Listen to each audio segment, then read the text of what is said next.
आदरणीय नरेंद्र मोदी जी का अभिनंदन करते हुए आज इस मंच पर उनके साथ बिहार के सर्वमान्य नेता भारतीय जनता पार्टी के जिनके संघर्षों के कारण जहां बिहार में 15 वर्षों तक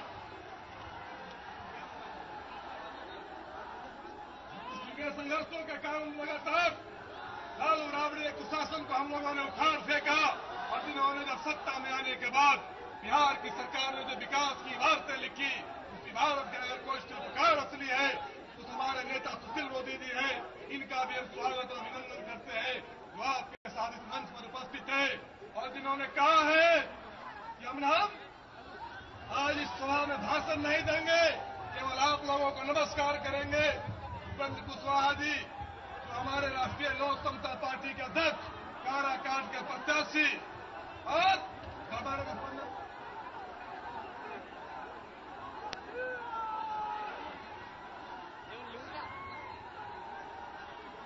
अब मैं आग्रह करता हूं काराकाट लोकसभा के प्रत्याशी जो सासाराम जिला के ही 3 विधानसभा इस क्षेत्र में है, ऐसे श्री उपेंद्र कुशवाहा जी जो राष्ट्रीय लोक समता पार्टी के राष्ट्रीय अध्यक्ष हैं और जब बिहार के विश्वासघाती नीतीश कुमार ने जब नरेंद्र भाई मोदी को कटघरे में करने की कोशिश किया, छल धर्मनिरपेक्षता का हवाला देकर के सब उपेंद्र कुशवाहा ने बिहार से हुंकार भरा और नीतीश कुमार को उखाड़ने का काम किया और बताया कि नरेंद्र मोदी विकास पुरुष इस देश के भविष्य है। ऐसे नरेंद्र मोदी के हाथों को मजबूत करने के लिए राष्ट्रीय जनतांत्रिक गठबंधन में शामिल होकर के उपेंद्र कुशवाहा ने जो बहादुरी का काम किया है, इसके लिए हम इनका अभिनंदन करते हैं और इस मंच पर उनको बुलाते हैं कि वे आए और उपस्थित जनसमूह को संबोधित करें। श्री उपेंद्र कुशवाहा जी जो काराकाट लोकसभा के प्रत्याशी हैं।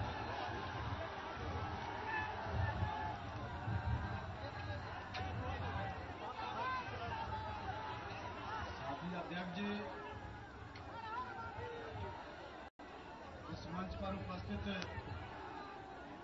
राष्ट्रीय जनतांत्रिक गठबंधन के नेता जिनका 16 मई के तुरंत बाद ही भारत के प्रधानमंत्री के रूप में शपथ ग्रहण होने वाला है, आदरणीय नरेंद्र मोदी जी, भारतीय जनता पार्टी के बिहार के वरिष्ठ नेता सुशील कुमार मोदी जी, भारतीय जनता पार्टी बिहार प्रदेश के अध्यक्ष मंगल पांडे जी, श्री गोपाल नारायण सिंह जी, सासाराम लोकसभा क्षेत्र से राष्ट्रीय जनतांत्रिक गठबंधन के प्रत्याशी छेदी पासवान जी,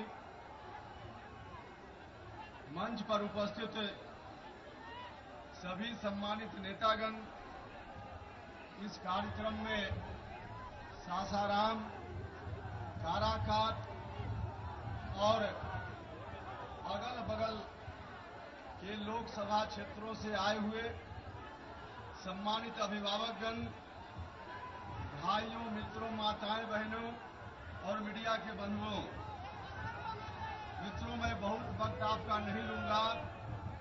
आप आदरणीय नेता नरेंद्र मोदी जी को सुनना चाहते हैं, साथ ही साथ धूप में भी आप खड़े हैं, गर्मी आपको लग रही होगी, मैं बहुत वक्त आपका नहीं लूंगा, लेकिन गर्मी की चिंता बहुत करने की जरूरत नहीं है। राष्ट्रीय लोक समता पार्टी ने आपके लिए पंखा का इंतजाम कर दिया है। पंखा का इंतजाम हो गया है, लेकिन पंखा चलेगा कैसे? पंखा तभी तो चलेगा जब आपके घर में बिजली होगी। आपके घर में बिजली हो, बिहार के घर घर में बिजली हो, देश के लोगों के घर घर में बिजली हो। यह कैसे होगा?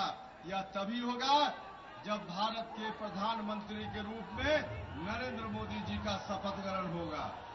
मित्रों, हम भी आपसे यही कहने आए, हम भी यही कहने आए, यह जो लोकसभा का चुनाव हो रहा है अपने प्रदेश में, सिर्फ और सिर्फ एक गठबंधन है, राष्ट्रीय जनतांत्रिक गठबंधन। इस गठबंधन के अतिरिक्त कोई गठबंधन बिहार में नहीं है। एकमात्र गठबंधन इधर है और दूसरी ओर उन पार्टियों से संबंधित उनके नेता ही बोलते हैं कि उनका गठबंधन नहीं बल्कि लठबंधन है। तो उधर लठबंधन है और इधर गठबंधन है मित्रों, और उधर लठबंधन इधर गठबंधन। एक तीसरे भी है मेरे बड़े भाई, जिनका दुर्गंजन इस चुनाव में होना ही है। दुनिया की कोई ताकत उनको उनके दुर्गंजन से नहीं रोक सकती। खुद ही उन्होंने ऐसा काम किया, बड़ी मेहनत की थी हम सब लोगों ने। बिहार में उनकी सरकार को बनाने के लिए 12-14 वर्षों तक संघर्ष किया था। आप सब लोगों ने मौका दिया। उनके नेतृत्व में जब अभियान चलाते थे हम लोग, जननायक कर्पूरी ठाकुर जी के जाने के बाद कहते थे कर्पूरी तेरे अरमानों को दिल्ली तक पहुंचाएंगे। लेकिन कर्पूरी ठाकुर जी के अरमानों को मौका मिलने पर सबसे अधिक अगर चकनाचूर करने का काम किसी ने किया तो नीतीश कुमार ने किया है मित्रों। इसलिए हम आपसे कहना चाहते हैं उनको उखाड़ कर फेंकने का काम करना है, उनको निश्चित रूप से उखाड़ कर फेंकने का काम करना है। अभी हमारे सामने हम जानते हैं, हम घूम रहे हैं अपने लोकसभा क्षेत्र के विभिन्न इलाकों में, दूसरी जगह भी हम जा रहे हैं। आप सब लोग परिवर्तन चाहते हैं। आज का युवा परिवर्तन चाहता है, किसान परिवर्तन चाहते हैं, समाज के सभी वर्ग के लोग परिवर्तन चाहते हैं। आप बदलाव चाहते हैं, लेकिन इस बदलाव के मन मिजाज में कुछ लोगों की कोशिश है कि आपके मन मिजाज को, बदलाव को पीछे की ओर ले जाएं। पीछे की ओर ले जाने के लिए बदलाव उचित नहीं होगा, आगे के लिए बदलाव उचित होगा। इसलिए आप सब लोगों से कहना चाहते हैं, आगे बढ़े, देश आगे बढ़े, राज्य आगे बढ़े। इसके लिए अगर सबसे पहली आवश्यकता इस बिहार में, इस देश में किसी की है तो नरेंद्र मोदी जी की है। इसलिए आप सब लोगों से आग्रह है कि जाति धर्म से ऊपर उठ करके आप नरेंद्र मोदी जी के उम्मीदवार जहां जहां, राष्ट्रीय जनतांत्रिक गठबंधन के उम्मीदवार जहां जहां हो, उनको आप भारी मतों से जिताने का काम कीजिए। हम जानते हैं आदरणीय नरेंद्र मोदी जी 16 मई के बाद आप भारत के प्रधानमंत्री की कुर्सी पर बैठने वाले हैं। दुनिया की कोई ताकत अब आपको नहीं रोक सकती है। इसलिए हम आपसे अपील करना चाहते हैं, जो शाहबाद का इलाका है, काराकाट का इलाका है, सासाराम का इलाका है, काफी उपेक्षित इलाका है। किसानों की समस्याएं यहाँ है। नहर की व्यवस्था आजादी के समय जो हुई, धीरे धीरे संकुचित होते जा रही है। डालमिया नगर, दूसरे जो उद्योग धंधे यहाँ लगे हुए थे, सबके सब ठप पड़े हुए हैं। नौजवान बेरोजगार हो रहे हैं। किसानों की समस्या, नौजवानों की समस्या रोज यहाँ बढ़ते जा रही है। इस इलाके में रहने वाले चाहे जिस जात के लोग हों, जिस धर्म के लोग हों, सब लोगों के विकास के लिए जरूरत है कि किसानों का विकास हो, नौजवानों को रोजगार मिले। आपको मौका निश्चित रूप से मिलेगा। आप भारत के प्रधानमंत्री होने वाले हैं। विशेष रूप से इस इलाके पर आपका ध्यान उन दिनों होना चाहिए। मैं आपसे निवेदन करना चाहता हूं, आग्रह करना चाहता हूं। मैं विशेष रूप से एक बात अपने काराकाट लोकसभा क्षेत्र के लोगों से कहना चाहता हूं। विकास की रोशनी आदरणीय नरेंद्र मोदी जी के नेतृत्व में प्रधानमंत्री बनने के बाद देश भर के लिए निकलेगी, देश भर के लिए निकलेगी। उस रोशनी में, विकास की रोशनी में जितना हिस्सा देश के, यहां तक कि गुजरात के किसी लोकसभा क्षेत्र का जितना हिस्सा होगा, काराकाट का हिस्सा उससे कम नहीं होगा, कम नहीं होगा। इतना मैं आपको भरोसा दिलाना चाहता हूं। इन्हीं शब्दों के साथ मैं आप सब लोग का धन्यवाद करते हुए, इस लोकसभा क्षेत्र में छेदी पासवान जी उम्मीदवार है राष्ट्रीय जनतांत्रिक गठबंधन के। बगल के क्षेत्र से मैं स्वयं उम्मीदवार हूं। राष्ट्रीय जनतांत्रिक गठबंधन ने वहां मेरे ऊपर उम्मीदवारी की जवाबदेही दी है।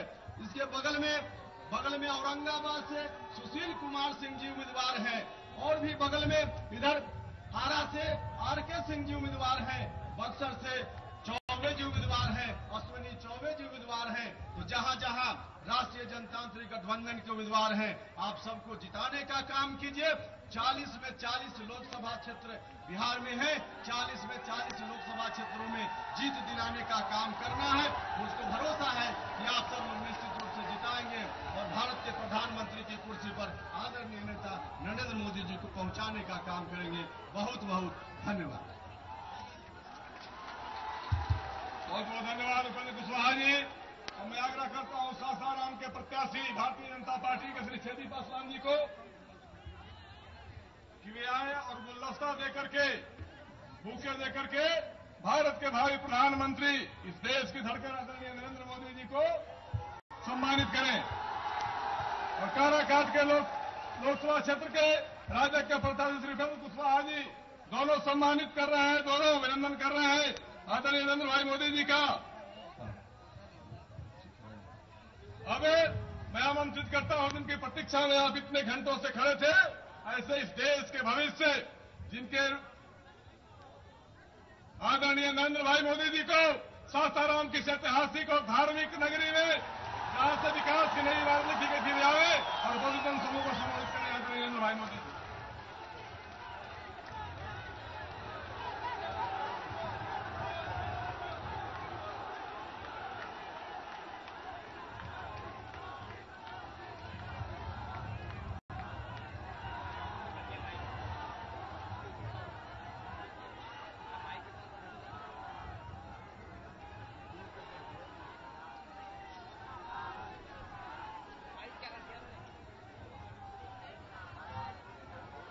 मंच पर विराजमान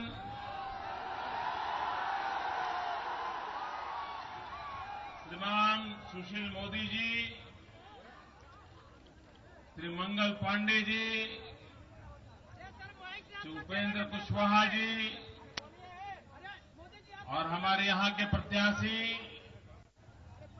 छेदी पासवान जी, श्री गोपाल नारायण सिंह, रामदास सिंह,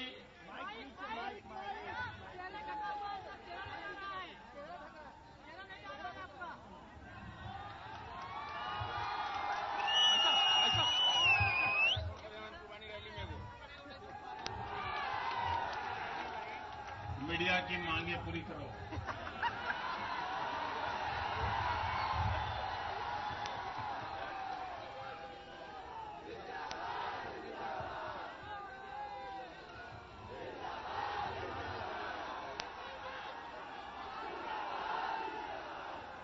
श्री रामदास सिंह, श्री जवाहर प्रसाद जी, श्री ब्रज किशोर जी, श्रीमती निवेदा सिंह जी, श्री राधा मोहन जी, जितेंद्र पांडे जी, श्री सुधीर शर्मा जी, मंच पर विराजमान सभी वरिष्ठ महानुभाव, सासाराम के हमारे भाई बहन लोग, रौरा सबके शत शत प्रणाम।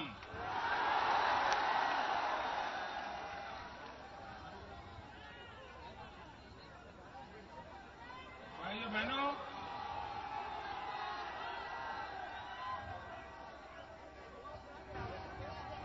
मैं हेलीकॉप्टर से देख रहा था कि आपने अपने इलाके से इतने बड़ी दिग्गज नेता को चुन करके भेजा है। कभी मंत्री रहने का उन्हें सौभाग्य मिला है, संसद के अध्यक्ष पद को विराजमान होने का सौभाग्य मिला है।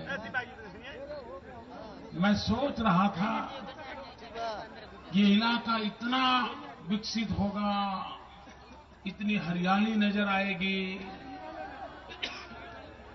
लेकिन हेलीकॉप्टर से मैंने देखा यहां तो कुछ नहीं है। मैंने मेरे पायलट से पूछा, मैंने कहा यार कहीं गलती से कहीं और तो नहीं आए हैं, क्योंकि मीरा कुमार जैसी दिग्गज व्यक्ति यहां बैठी और ऐसी दशा, ये हाल मैं कल्पना नहीं कर सकता मित्र। ऐसा लगता है आपके इलाके पर ये बड़े बड़े नेताओं का बोझ पड़ गया है, बोझ। कभी कभी हमारे नाक के ऊपर एक आध मोटा सा कपड़ा आकर के गिर जाए ना, तो हमें सांस लेने की भी दिक्कत होती है कि नहीं? ये इतने बड़े दिग्गज यहां आए हैं ना, ये आपका सब दब चुका है।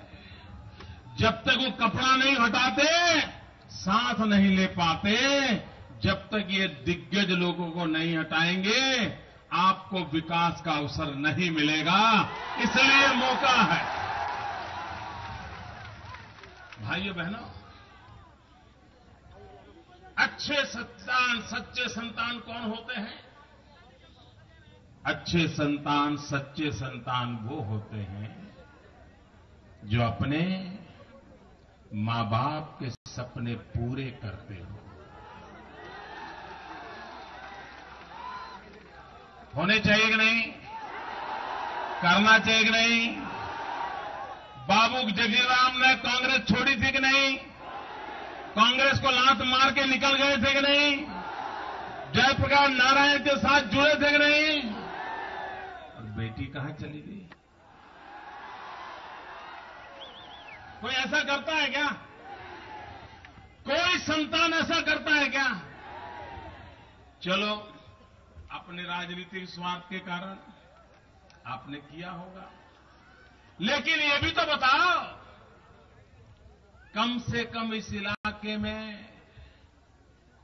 बाबू जगजीवन राम ने जो सपना देखा था, उसको पूरा करना ये आपका जिम्मा है कि नहीं है? उसको पूरा करना चाहिए कि नहीं करना चाहिए? यहां सूखा रहता है कि नहीं रहता है? यहां का किसान परेशान है कि नहीं है? यहां पानी की किल्लत है कि नहीं? पानी का प्रबंध होना चाहिए कि नहीं होना चाहिए? जरा इन नेता को पूछो, कुछ किया क्या? इतने बड़े पद पर बैठी है, मनमोहन सिंह जी को जवाब देना पड़े, सोनिया जी को जवाब देना पड़े, आडवाणी जी को जवाब देना पड़े, राजनाथ जी को जवाब देना पड़े, सुषमा जी को जवाब देना पड़े, इतने बड़े पद पर बैठी है, लेकिन आपके यहां हाल क्या है? दिए तले अंधेरा। भाइयों बहनों, 1975 में, 1976 में बाबू जगजीवन राम के प्रयासों से इसी आपके इलाके में दुर्गावती जलाशय का शिलान्यास हुआ था।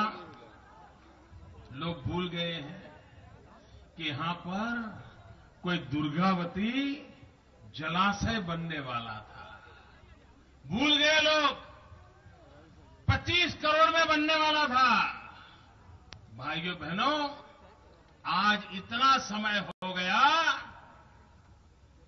10 गुना खर्चा बढ़ गया, लेकिन उस दुर्गावती जलाशय का नामो निशान नजर नहीं आता है और यहां का किसान परेशान होता है। कौन जिम्मेवार इसके लिए? कौन जिम्मेवार? कौन जिम्मेवार? क्या आपकी बर्बादी करने वाले कांग्रेस को और अधिक आप झेलना चाहते हो? कांग्रेस को हटाना चाहते हो?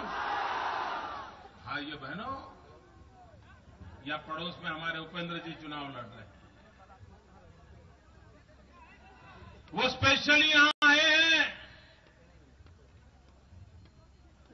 आपको ये कहने के लिए कि अगर इस सासाराम इलाके का भाग्य बदलना है तो दिल्ली में आने वाली सरकार के साथ एक बार हम गठबंधन कर लें। आप देखिए, देखते ही देखते यहां की शक्ल सूरत बदल जाएगी।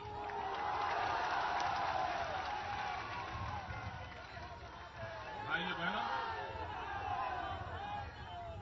अटल बिहारी वाजपेयी जी का एक सपना था और वो चाहते थे नदियों को जोड़ा जाए। अगर नदियों को जोड़ने का काम जो अटल बिहारी वाजपेयी जी ने चाहा था,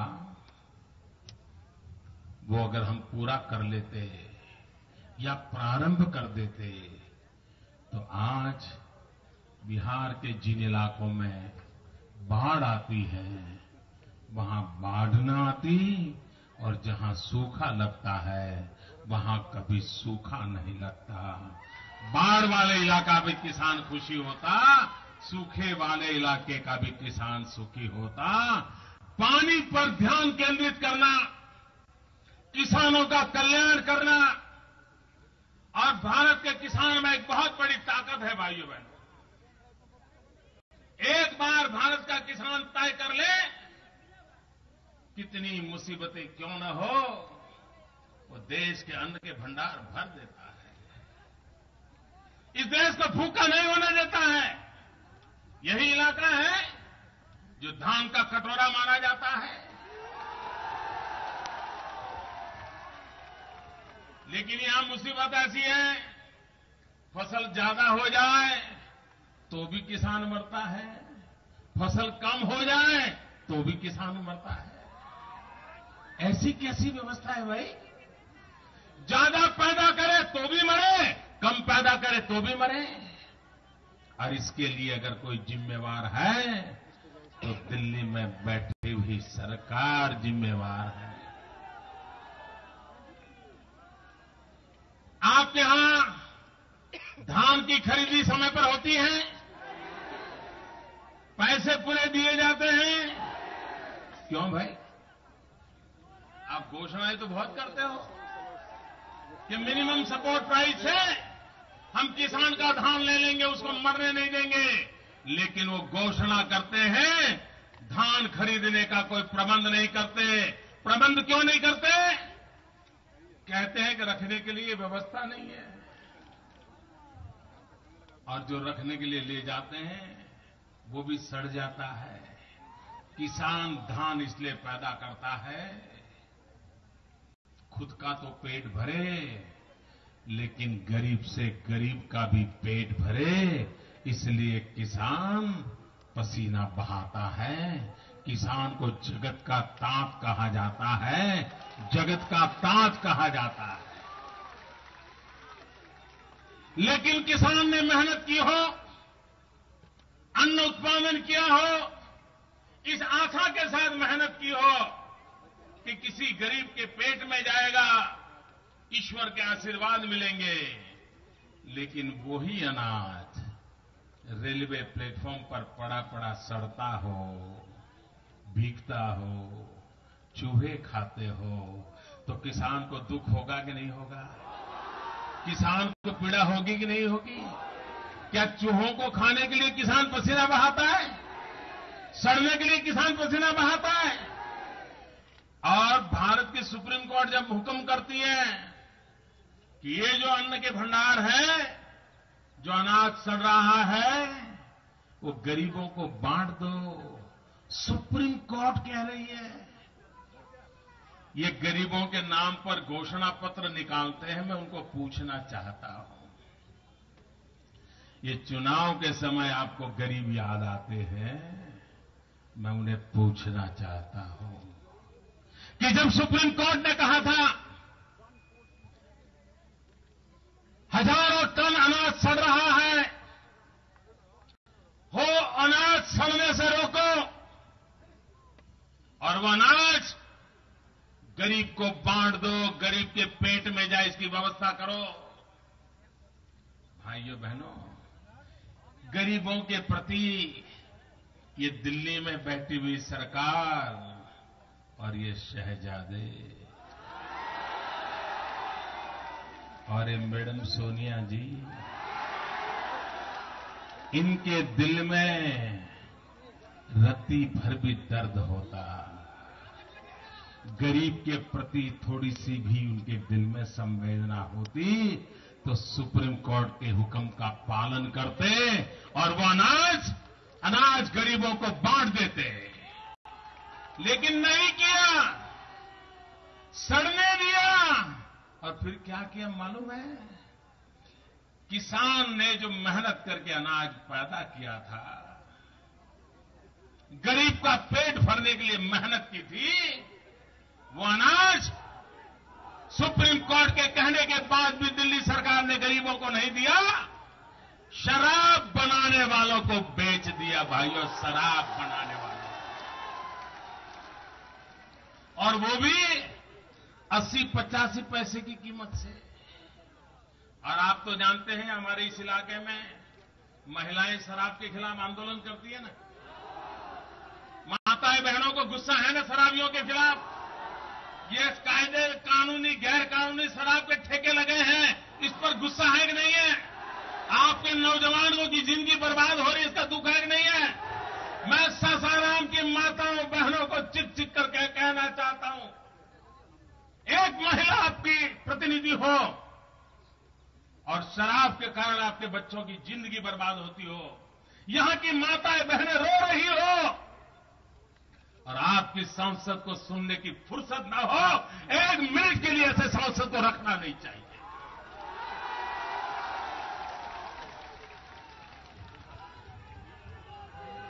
आपने जो अनाज पैदा किया, उस अनाज गरीब के पेट में नहीं गया, शराब कारखाने में गया और वही शराब आपको बच्चों को बर्बाद करने के लिए बेच दिया गया है।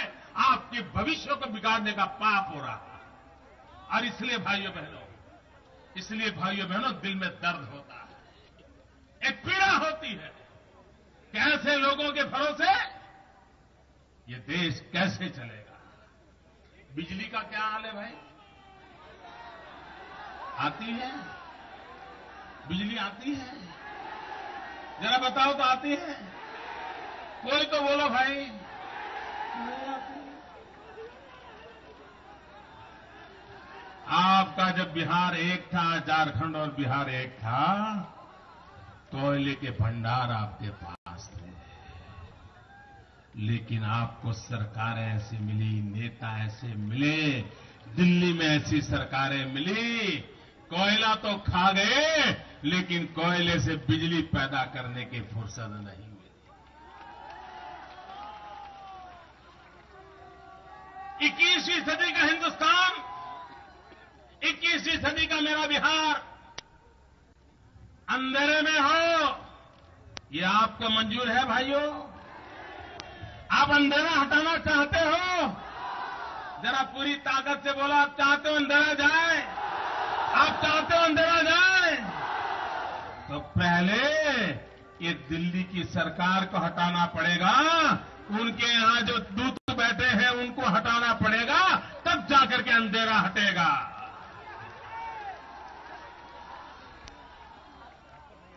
इनको कुछ कहने का अधिकार नहीं। 21वीं सदी की बातें करने वाले लोग, विकास के गीत गाने वाले लोग,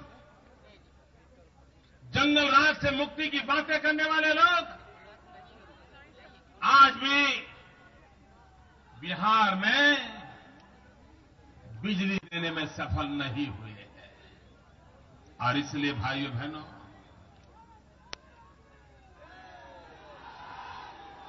हमारे यहां गुजरात में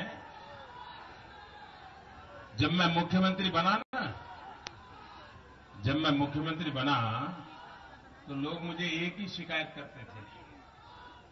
वो कहते थे, मोदी जी कुछ करो या न करो, आप मुख्यमंत्री बने हो, कम से कम शाम को खाना खाते समय तो बिजली दो। ये गुजरात का हाल था भाइयों। मैं जब मुख्यमंत्री बना तो पहले महीने जितने लोगों ने मुझे कागज दिए, एक ही बात लिखी थी, कम से कम शाम को खाना खाने के लिए तो बिजली दो। खाना खाते समय बिजली नहीं आती थी मेरे राज्य में, अंधेरा था। भाइयों बहनों, हमने ठान ली कि मैं हालात बदलूंगा। और भाइयों बहनों, देखते ही देखते आज गुजरात में 24 घंटे बिजली मिल रही है। और सिर्फ बिजली मिलती है तो बिजली आती है तो नहीं, छोटे छोटे गांव में कारखाने लगने शुरू हुए हैं। बिजली आने के कारण स्कूल के अंदर कंप्यूटर लगे हैं। बिजली आने के कारण डॉक्टर, शिक्षक अब गांव में रहने लगा है, क्योंकि टीवी चलता है, इंटरनेट चलता है, अच्छी जिंदगी जीने को मिलती है। गांव के जीवन में बदलाव आना शुरू हुआ है। क्या भाइयों बहनों, ये बिहार में नहीं होना चाहिए? बिहार में होना चाहिए कि नहीं होना चाहिए? मेरे यहां तो अगर कभी 2 मिनट के लिए भी बिजली चली जाए ना, 2 मिनट के लिए, तो एक बहुत बड़ा मीडिया में पहले पेज पर बॉक्स छपता है, मोदी बड़ी बड़ी बातें करता है, लेकिन आज 2 मिनट के लिए बिजली चली गई थी। ऐसी खबर छपती है मेरे यहां। बिजली चली जाए तो लोग चर्चा करते हैं कि बिजली गई थी। आपके बिहार में बिजली जाना ये खबर नहीं है, बिजली आना खबर है। लोग बस में, ट्रेन में जाते हैं ना तो चर्चा करते हैं, अरे तेरे यहां आई थी? तो कहते हैं हाँ यार, हमारे गांव में पिछले मंगल को तो आई थी। अच्छा, तेरे गांव में पिछले मंगल को आई थी, हमारे यहां तो हफ्ते भर से आई ही नहीं। ये तो हाल है आपका। भाइयों बहनों, अगर बिहार नहीं बदलेगा, अगर बिहार आगे नहीं बढ़ेगा, तो हिंदुस्तान आगे कैसे बढ़ेगा? और इसलिए भाइयों बहनों, मैंने कहा है कि हिंदुस्तान का जो पूर्वी इलाका है, चाहे उत्तर प्रदेश का पूर्वी इलाका हो, चाहे मेरा बिहार हो, चाहे उड़ीसा हो, चाहे बंगाल हो, आसाम हो, नॉर्थ ईस्ट हो, सबसे पहली प्रायोरिटी इस क्षेत्रों के विकास के लिए दी जाएगी। कम से कम वो पश्चिम की बराबरी तो कर ले। गुजरात, महाराष्ट्र, राजस्थान, हरियाणा, गोवा, कर्नाटक, केरला, जरा उसकी बराबरी में तो आ जाए। और मुझे विश्वास है भाइयों, एक बिहार का ये जो ग्रहण हटा नहीं कि बिहार चल पड़ेगा, बहुत आगे निकल जाएगा, बहुत आगे निकल जाएगा। भाइयों बहनों, आज जो हमारे किसानों को उनकी पैदावार के दाम नहीं मिलते हैं और राज्य सरकार केंद्र सरकार को गाली देती है, केंद्र सरकार राज्य सरकार को गाली देती है, और मरता कौन है? किसान मरता है, गरीब आदमी मरता है। क्या इसका कोई उपाय नहीं है? उपाय है। ये जो फूड कॉर्पोरेशन ऑफ इंडिया है ना, सबसे पहले तो उसके 3 टुकड़े कर देने चाहिए। एक हिस्सा जो सिर्फ किसानों से मिनिमम सपोर्ट प्राइस से खरीदने का ही काम करेगा और कोई काम उसके जिम्मे नहीं होगा। उसका दूसरा हिस्सा होगा, वो सिर्फ उसे रखने का काम करेगा, वेयर हाउस बनाएगा, कोल्ड स्टोरेज बनाएगा, उसका मैनेजमेंट करेगा, उसको संभालेगा। और तीसरा हिस्सा होगा, जहां जरूरत होगी वहां पहुंचाएगा। जब तक हम वैज्ञानिक तरीके से फूड कॉर्पोरेशन ऑफ इंडिया के 3 हिस्से नहीं करते हैं, तब उस इंस्टीट्यूट में एफिशिएंसी नहीं आएगी, वो किसानों के प्रति जवाबदेह नहीं बनेगा, किसानों ने जो पैदावार की है उसकी संभालने वाली व्यवस्था खड़ी नहीं होगी, और जहां जरूरत है वहां पहुंचाने की व्यवस्था नहीं होगी। और इसलिए भाइयों बहनों, अगर सोच विचार कर योजनाएं बनाई जाए तो हम चाहे वैसा परिवर्तन ला सकते हैं, और उस परिवर्तन को लाने का हमारा प्रयास है। भाइयों बहनों, कल कांग्रेस पार्टी ने घोषणा पत्र जाहिर किया।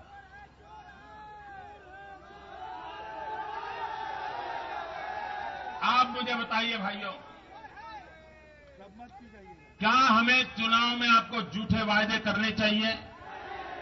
आप मुझे बताइए, झूठे वादे करने चाहिए? अगर मैं झूठे वादे करता हूं तो आप मुझे माफ करोगे? और मैं वादों नहीं निभाता हूं तो मुझे माफ करोगे? अगर मैं आपकी आंख में धूल झोंकता हूं तो माफ करोगे? भाइयों बहनों, ये कांग्रेस हिंदुस्तान के नागरिकों की आंखों में धूल झोंकती रही है। अब धूल झोंकने से भी उनका कारोबार नहीं चलता है ना, तो उन्होंने पार्लियामेंट में एक नया प्रयोग शुरू किया है, आंख में मिर्ची झोंकने का। अगर धूल झोंकने से न चले तो मिर्ची झोंको, ताकि आपको कुछ दिखाई न दे। भाइयों बहनों, कांग्रेस पार्टी ने पिछले चुनाव में वादा किया था कि हम 100 दिन में महंगाई हटाएंगे। कहा था कि नहीं कहा था? 2009 के चुनाव में महंगाई हटाने का वादा किया था। जरा बोलो ना, वादा किया था? महंगाई हटी? महंगाई हटी? महंगाई घटी? महंगाई बढ़ी? मुझे बताइए, कांग्रेस ने वादा तोड़ा कि नहीं तोड़ा? कांग्रेस ने वादा तोड़ा कि नहीं तोड़ा? आप नाता तोड़ोगे कि नहीं तोड़ोगे? अरे जिसने आपका वादा तोड़ा उसका नाता तोड़ने का वक्त आ चुका है। और इसलिए ससाराम के मेरे भाइयों बहनों, कांग्रेस से नाता तोड़ो। जिसने वादा खिलाफी की है, आपसे वादा तोड़ा है, महंगाई हटाने का वादा किया। और ये देखिए, ये कांग्रेस पार्टी की हिम्मत देखिए, उनको झूठ बोलने में शर्म नहीं आती। अभी कल घोषणा पत्र में फिर कह दिया हम महंगाई दूर करेंगे। जरा पहले जवाब तो दो, 5 साल क्या किया? ये महंगाई क्यों बढ़ी? गरीब के घर में चूल्हा नहीं जल रहा है, गरीब का बच्चा रात रात रोता है, मां आंसू पी के सोती है। अरे मैडम सोनिया जी,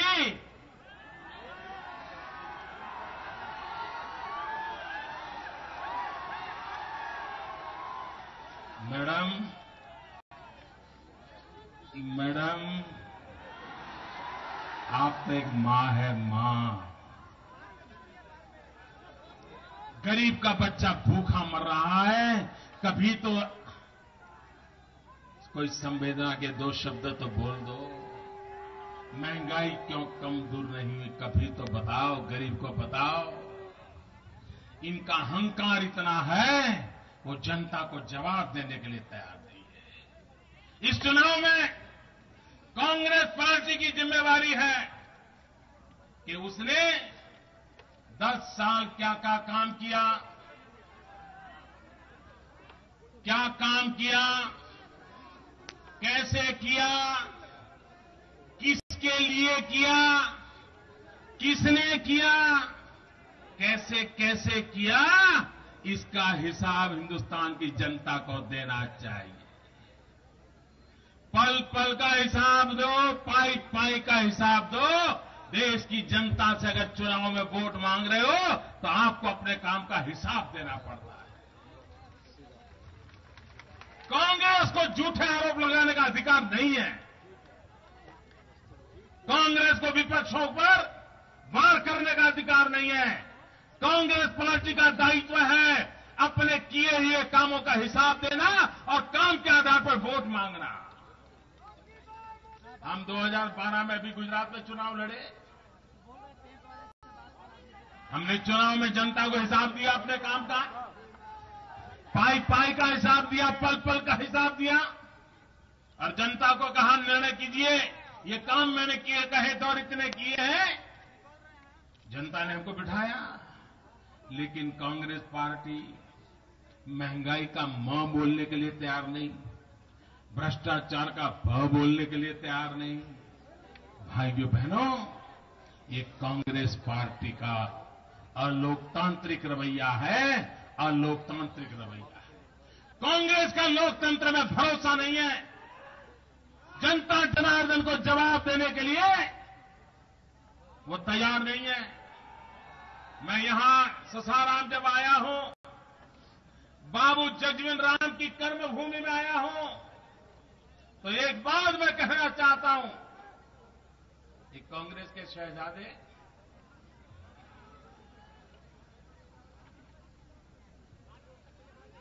उन्होंने कहा था कि पुरानी घिसी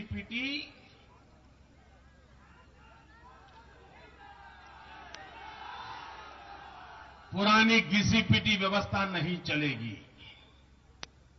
प्रयोग के तौर पे हिंदुस्तान के 15 लोकसभा क्षेत्र में पार्टी संगठन क्या चुनावी प्रक्रिया होगी और चुनावी प्रक्रिया के द्वारा संगठन के मतदाता तय करेंगे कि उनका पार्लियामेंट का कैंडिडेट कौन हो। हमारे देश के अखबारों ने भी उसको बहुत छापा, टीवी डिबेटें भी हुई और शहजादे की बड़ी वाहवाही की कि वाह क्या नया विचार लाए हैं, क्या व्यवस्था परिवर्तन लाए हैं, कैसी लोकतांत्रिक प्रक्रिया लाए, न जाने पता नहीं, तारीख के पूर्व बांध दिए गए। और हुआ क्या, ये शहजादे के ब्रेन चाइल्ड का बाल मृत्यु हो गया। बड़ोदरा, गुजरात में बड़ौदा में कांग्रेस संगठन ने चुनाव के द्वारा लोकसभा का एक उम्मीदवार तय किया था। उसका टिकट घोषित की गई थी, लेकिन परसों ये लोकतांत्रिक प्रक्रिया की हत्या कर करके साहबजादे ने उस टिकट को छीन लिया। क्यों छीन लिया मालूम है? मोदी वहां लड़ने वाला इसलिए छीन लिया ऐसा नहीं है। इसलिए छीन लिया कि जो जीत करके आया था वो दलित मां का बेटा था। दलित मां का बेटा था। क्या उसको हक नहीं है? कांग्रेस पार्टी में चुनाव जीत करके आया था, लोकसभा चुनाव लड़ने का उसका हक है कि नहीं है? आपने लोकतांत्रिक प्रक्रिया से उसको पसंद किया था, वो दलित मां का बेटा है, इसलिए आप उसकी सीट छीन लेते हो। भाइयों बहनों, कांग्रेस का दलितों के प्रति क्या रवैया है, कांग्रेस दलितों के प्रति किस प्रकार से सोचती है, इसका ये जीता जागता उदाहरण है। भाइयों बहनों, सवाल कौन उम्मीदवार बने कौन नहीं, ये नहीं है।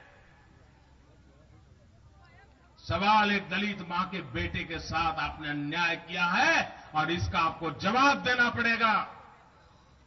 वो मेरे खिलाफ चुनाव लड़ने वाला था, लेकिन उसके अधिकारों को छीन लिया है, अब मैं उसके लिए लड़ाई लड़ूंगा। और यही तो लोकतंत्र होता है। भाइयों बहनों, अगर हमें रोजगारी चाहिए, किसान को खेत में पानी चाहिए, माताओं बहनों को सुरक्षा और सम्मान चाहिए, आपके बच्चों का भविष्य बदलना है, तो एक ही जड़ी बूटी है, एक ही जड़ी बूटी है, उस जड़ी बूटी का नाम है विकास। एक ही जड़ी बूटी है, उस जड़ी बूटी का नाम है विकास। हम भारत विजय रैली कर रहे हैं। ये भारत विजय रैली का मतलब है महंगाई पर भारत विजय करे। भारत विजय रैली का मतलब है भ्रष्टाचार के ऊपर भारत विजय करे। ये भारत विजय रैली का मतलब है कुशासन पर भारत विजय करे। ये भारत विजय रैली का मतलब है किसानों के कल्याण के मार्ग पर भारत प्रशस्त हो। इस काम के लिए भारत विजय हमने निकाला है। हमने बुराइयों के खिलाफ विजय प्राप्त करना है, कठिनाइयों के खिलाफ विजय प्राप्त करना है, संकटों के खिलाफ विजय प्राप्त करना है, आतंकवाद के खिलाफ विजय प्राप्त करना है, भाई भतीजेवाद के खिलाफ विजय प्राप्त करना है, वंशवाद के खिलाफ विजय प्राप्त करना है। और उस काम के लिए मुझे आपका साथ और सहयोग चाहिए। भाइयों बहनों, चुनाव में पूरा बिहार इस बार, और मैं कहता हूं जी, बिहार ने मुझे बहुत प्यार दिया है, बहुत प्यार दिया है। इस प्यार को मैं विकास करके लौटाऊंगा दोस्तों, मैं कहता हूं आपको, वादा करता हूं। आप मुझे छेदी पासवान दे दीजिए, आप मुझे उपेंद्र कुशवाहा दे दीजिए, आप मुझे कमल दे दीजिए, पूरे बिहार से सारे के सारे कमल दे दीजिए, मैं उस कमल के ऊपर विराजमान लक्ष्मी को आपके पास दे दूंगा।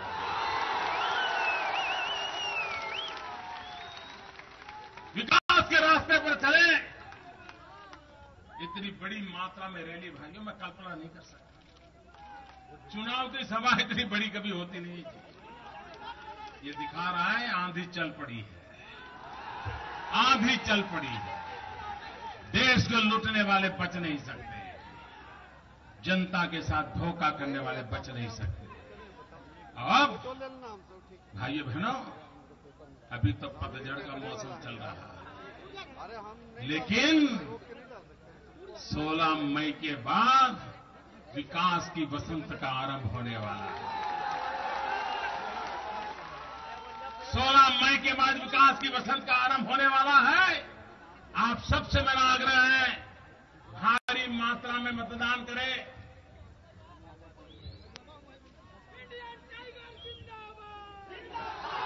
भाइयों बहनों,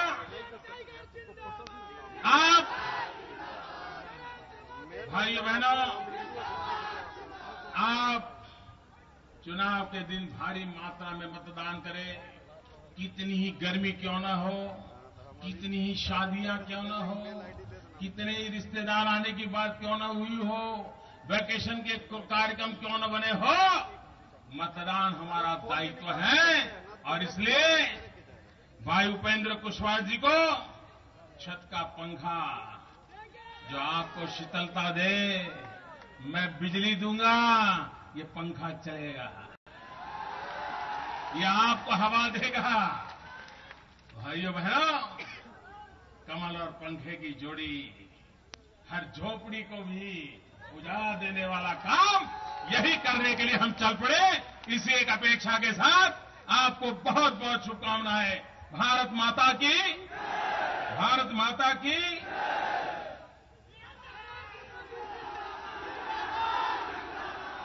नरेंद्र मोदी जिंदाबाद, नरेंद्र मोदी जिंदाबाद, नरेंद्र मोदी संघर्ष करो, नरेंद्र मोदी जिंदाबाद, नरेंद्र मोदी जिंदाबाद। बहुत बहुत धन्यवाद मित्रों। अब सभा समाप्ति की घोषणा की जाती है। सभी आगत अतिथियों में नरेंद्र भाई मोदी सहित सभी लोगों को बहुत बहुत धन्यवाद। आप आए हुए यहाँ उपस्थित सभी जनसमूह को बहुत बहुत धन्यवाद।